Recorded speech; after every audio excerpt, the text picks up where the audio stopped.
So we've got Michael Mirolla here from Guernica Publishing. Michael, great to have you back. Thank you. Great to be back, actually. And now, let's give a little bit of background about this, because what this is about, it's about the internment of Italian Canadians. And I was saying earlier, a lot of people may not even know that Italian Canadians were interned in the Second World War. Exactly. Yeah.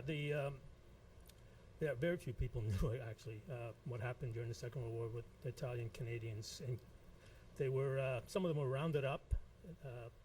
This is after Italy declared war on Canada, or Britain, and then Canada declared war on Italy, and so they rounded up. I believe it was around 2,200 Italian Canadians. They brought them to various places in Toronto and Montreal. And then 600 of those were put in internment camps, and Camp Petawawa, Ile Sainte Helene, I believe, and in New Brunswick. So this project is an attempt to make people more aware of what took place at that time, why it happened, how it happened, and to try to bring that awareness to present day, the people today, so that we learn a little more about our history. It is Canadian history, after all. It's not just of interest to Italian Canadians. It's something that all Canadians. All Canadians Right. should know about this. Right. They also need to know about the Japanese and every group of people who'd been affected. Now, what year did this happen? And I also have to ask you, why just 2,200? There are hundreds of thousands of Italians in Toronto at that time. Well, that's hard to explain. I mean, you have to ask the government why that's the case. But from what we can gather, it appears that they went after the people who had joined various clubs that were under the sponsorship at the time of the Italian delegations here, and those were fascist under Mussolini. Okay, so that's why. So they signed these sort of social clubs that they went to, Right. dopo lavoro as they call them, after work clubs, where they'd go and play cards. Where they still go today on St. Clair Avenue. Exactly, and that's the feeling that these were the people that were rounded up. Now, the exact the methodology or the logistics of rounding them up, we don't know. I mean, it could have been, like in many cases, someone within the community, just giving them up or something, or And how long were their stays in the camps? They stayed up to 2 years. Ooh, that's a long time. Yeah. Were their homes taken away? No, in this case, their homes weren't taken away. It wasn't the the Japanese. We took their Japanese. homes away. Exactly, and then, well, the argument with the Japanese was that because they were on the coast, they were, and there was a talk of an invasion along that coast. They were all relocated. The ones who weren't interned were relocated in Alberta in many cases, also even Toronto here, and their properties were taken away. They were put under trusteeship, I believe, and the trustee had the right to sell the properties for peanuts in many Now, cases. was this just Japanese in BC? This is because of the coast BC. you're mentioning? Yeah. Like in Ontario, it didn't happen? In Ontario, I'm not sure. Not sure Yeah, about we the should Japanese. double-check that. That part I'm not sure whether the Japanese were also taken away in Ontario, but I don't think so. And were you born in Toronto? No, I was born in Italy, actually. Really? Yeah. When did you come over? I came here when I was 5. And it was Montreal I went to, actually. Oh, I see. And were both your parents born in Italy? Yeah. And their parents? Yeah. A couple of generations? Where did people we're come from talking out in your about- family tree outside of Italy? Outside of Italy. Well, when we left... Was it the Roman Empire by then? No, that's those things are a little vague. I know that there's some talk of the people who came over from Albania or Right. Romania, and Right, because we things all like came that. from one place, Exactly. We searched exactly. long enough. I have to tell you, it's such an important thing that you're doing and making people aware, because I wasn't aware, and it doesn't get enough advertising. But my parents, fortunately, I was brought up of the Jewish faith, and I grew up at Dufferin and Lawrence, and that's a very heavily populated Italian neighborhood. Near the Columbus Center. Yes, but that was built after I was a child, and also Italian Catholics and Jewish Canadians, Right. second generation. And my mother always said, my parents always said that the city of Toronto was built by the Italian community, and never forget that. Yeah. And I thought that was a great message instilled in me, and I always had great respect for Italians Yeah. in general, of course. So what we're trying to do, and this is a project that was it's being funded by the Ministry of Citizenship and Immigration under a program called CHRP, Community Historical Recognition Program, and they put out a call, they put out tenders for not just the Italian Canadians, also the internment of Ukrainians, for example, in the First World War, and there's also something for the Jewish community as well. So it's a grouping of various projects, and we applied for one of these. We were one of the groups to get it. The Columbus Center has received funding as well for this. We applied for a specific project for this, and the project is made up of two companion books. One book being a scholarly book on anything to do with the internment, and not necessarily just the internment of Italian Canadians, but even psychological effects of internment in general, that sort of thing. And the second book is a creative book, a book of short stories, poems, and Are they written by Italian people who had experienced written this? by anybody. We're putting out a call. We put out a call Okay. for these two books. At the same time, we're three partners in this. Okay, the group that has actually applied for it is the Association of Italian Canadian Writers, which is a national group that's across Canada and has about 125 members, I believe. And so they're the umbrella group, and two partners, Guernica Editions and Centi magazine out of Montreal. So the idea is that we'll be putting out two books, and at the same time a series of articles on the internment in a Centi magazine to try to get it out to people. The two books, and e-books as well, created from these two books, will be given out for free as part of this is part of the mandate of the project. They're not being sold. So we'll be giving them out. We'll be sending them to libraries. We'll also be holding a series of events in the major cities in Canada and we'll give out these books to whoever comes and Good. asks And for them. Each year, Toronto holds an Italian festival. Is it called Chin Day? Or is it run by Chin or Lombardi? Settimana Italiana. Chin is because Johnny Lombardi, because of the Lombardi family, right? Right. They Are started. they the main sponsor, or they just started it? No, they have.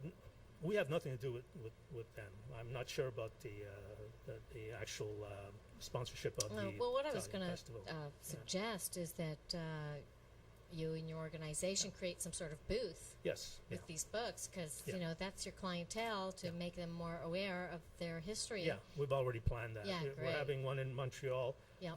for the Settimana Italiana in Montreal, which is August 12th to the 14th. We have a booth. We have a panel. People can come and ask us questions on the internment, on what we're doing for this. And we're also in Toronto, setting one up in Toronto. What And day is the festival in Toronto? Toronto, I'm not sure yet. Toronto, our project manager is working on setting it up right now, and Vancouver as well. We'll be out in Vancouver. So, and these are all going to be step by step as we move forward. We have a very tight deadline. The project ends March 31st, 2012, and that's it. So that means the books have to be distributed by then? Not necessarily distributed. No, everything has to be done, Has to be Okay. completed by then. So the books have to be finished and printed? Right. Okay. The submissions have to be collected. We're trying to get new material as much as possible. There has been some material written on this, and Guernica has published quite a you bit have of to it. do a actually. World Wide Web alert system We have. there to children and We have Facebook, mothers and daughters. We have we're not doing the actual oral histories. There's another project that's doing the oral histories. We're doing the scholarly and the creative. And there's another project that's actually collecting, speaking to people who are. I don't believe there are too many of the original internees left. I know the last one in Montreal died a couple of years back. Well, that's why all But the more children, important. the children Yeah. of the internees are still available. It's the and same thing with the Holocaust, to get the Yeah. testimonials as fast as Exactly. possible, because there's fewer and Exactly. fewer people alive, Exactly. Yeah. and then soon it'll be considered. Yeah. I mean, the thing about this particular internment, and I believe the same thing happened with the Japanese, was that not one of the internees was ever charged with anything. Okay, they were interned under the War Measures Act, And were they reimbursed for any of their losses? they were not as yet. There's talk of it. There's talk of an official apology. That would be nice. There was an unofficial apology by Brian Mulroney in 1990, but he did it outside of Parliament, outside of the House of Commons. Why is that? No, I have no idea. Maybe because you open yourself up to certain. Maybe That's somebody fine. cornered him. No, but that would make sense, because once you do an official, then you are responsible economically Exactly. for reimbursements. Just like in the Japanese Right. case. And, So, Michael, so you're looking for submissions for these Yes. two books, the scholarly one and the creative one. exactly. What kind of submissions? Like, maybe you could just kind of in detail give Well, what I mean- kind of stuff you're looking for. Well, for the academic side, there are all kinds of people who have expertise in different areas: sociology, history, just the theories of imprisonment or internment, and that sort of thing. That's the kind of thing we'd be looking for. Sociological studies, and some of these have been done already. Mhm. On the creative side, just about anything that connects to the internment in one way or another. We have had a play by Vittorio Rossi, Side of Paradise. I believe. I'm trying to remember now what it's called. That had a big run in Montreal, and actually came to Toronto as well. It's just been re-released. So, plays, film clips, anything that relates to the internment is fodder for our books. For the this is there's nothing. We're not asking for anything specific. We're trying to keep it very general so that we can include as much as possible. And these books could also be used in school, for example, at some point, to set the historical record straight, or to give the students a chance to see what sort of things happened in the past, how we can avoid them in the future, or also, we're not just looking for, how do you put it, something that says, oh, the government was evil and to do this. No, we're looking at a more balanced approach. Why did they do this? They had their reasons. There were certain fears at the time that had to be addressed. But where's the balance? I mean, where's your rights as a citizen? A lot of these people were citizens, and how does that bode for future uses of the War Measures Act, for example, which we saw in October of 1971, right in Quebec, which other mayors across Canada took advantage of. I lived in Vancouver at the time that the War Measures Act was declared in Quebec. The mayor of Vancouver used the War Measures Act to pick up hippies on the streets of Vancouver. Really? So we got Because there could be FLQ sympathizers. Exactly. Anyway, this is the kind of thing that we're trying to get across. It's a small project. It's not massive, but it should help Canadians learn a little more about their own history, and that's the most important thing. yeah.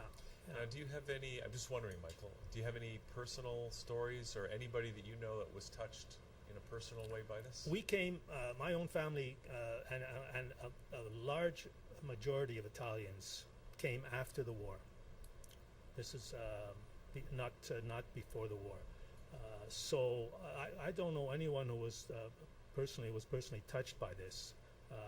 What I know is a kind of a general feeling among Italians after the war to sort of keep their heads down and not, and that cost I think it cost a generation, the ability to stay up with everyone else. They kind of got frightened. A lot of people changed their names. They didn't want to know anything about being Italian at that point. So that I saw some people, but personally I never even met anyone who was this. And I did with a partner. We put together a project in 1994 about the internment, and it was going to be a sort of a mock documentary on it, interviewing people, and we researched it quite well. And at that point, there were people who were still alive, and we did get some feedback from them. Internment, it was bad. It was not the thing to do, but at the same time, the internees were treated. They were treated right. They weren't mistreated. They weren't starved or any of that sort of thing. And it was just the fact that they were interned away from their families. It probably caused more problems for their children, wives, because they were left alone. They were left without at that point, who was the prime earner in the family was the man. Yeah, was that taken into account at all? No, or they just were rounded up? They were rounded up, and that was it, yeah. And sometimes the people left behind only found out about it once they were in the internment camps, once they were interned. When it's hard to believe that happened, in a sense, in this country, that the government or somebody could just get away with just doing that. Yeah. Without due process and civil rights protections. Yeah, but like as I mentioned before, when the government feels that national interests are at stake, security, and then there are people who are whispering, saying, there are some people here who are fascists or fascist sympathizers. Then you tend to you've got a law that will allow you to put those rights aside. Let's put it that way. Okay, it might not be as easy today, I don't think, to do. Might not be as easy. Yeah. Do you think what you're doing here with this project is, what do you, besides the educational, is there some other benefit that you see? Well, there's an example of we want to, if we do show that this happened historically, we want to make sure it doesn't happen again. That's something else that we're looking at as well. We want to make sure that people know about it, know what happened, so that it doesn't happen again. That it will or won't happen again, that's not up to us to say, but at least people will be aware of it. Similar to, let's say what happened in 2001 in the U.S., September 11th, okay? What would have happened if the U.S. had declared some type of law, the same kind of law as this, where they rounded up every Muslim in the U.S.? This is equivalent to rounding up, the Italians or the Japanese during the Second World War. You round up citizens, everyone you can grab, even though a lot of them are not have nothing to do with bombing, Twin Towers. So you can see in a way that this has gone forward a bit, that you don't react, there isn't that automatic reaction on the part of the government, What about something even like, I'm just thinking about last summer with the G20 thing here in Toronto, where Yeah. it seemed civil rights were tossed out the window for a day or two. Well, there you go. I mean, again, the argument there is going to be that the government argues that, we have to protect our leaders. We have to protect our people. We can't allow these things to happen near where these very important people are meeting. I don't know. I mean, in some cases, then it comes down to human beings themselves. It comes down to the actual people who are enforcing this. So that's where you really see some of the problems, in my opinion. Human nature. Yeah, you get to see the policeman beating somebody over the head for no reason, but these things are human. This is human nature. This is the reason why we don't have a socialist society, as we said. We've argued this before. Do you think we're getting better in the long run? Sometimes we'll take maybe 2 steps forward, 1 step back, but do you think we're getting better over the long term? As a society, yes, I do. In general. I mean, there'll always be pockets, I think, of racists or people who are not who speak out of ignorance instead of what they know, or even if they do know something, they'll say the opposite. But in general, I think, and it's, part of it I think has to do with the media. As much as the media gets whacked over the head all the time, I think it has to do because there's so much out there that gets out there so quickly that people are sometimes they're afraid. Look what's happening with News of the World. That's what's happening with Murdoch. I mean, that wouldn't have happened 20 years ago. It's just because it gets out there so quickly. Yeah. So there's that fear factor as well. I think that keeps governments in check as well today, more than it did at the time. Okay, so we've got so you need submissions for both a scholarly book and a creative book. Yeah, I can give an email address if you like for that. Yeah, we'll sure. Okay. If you want. Yeah, it's just project manager, one word, at aicw.ca. aicw.ca. So that's for the submissions and. Or anything else as well. Yeah. If people want to ask questions. Yeah, and what else might you be looking for as part of this project? Well, no, that's it. No, we have our own people working on everything else. The reason we're the three partners that we are is because the ICW has the volunteers to actually work the project.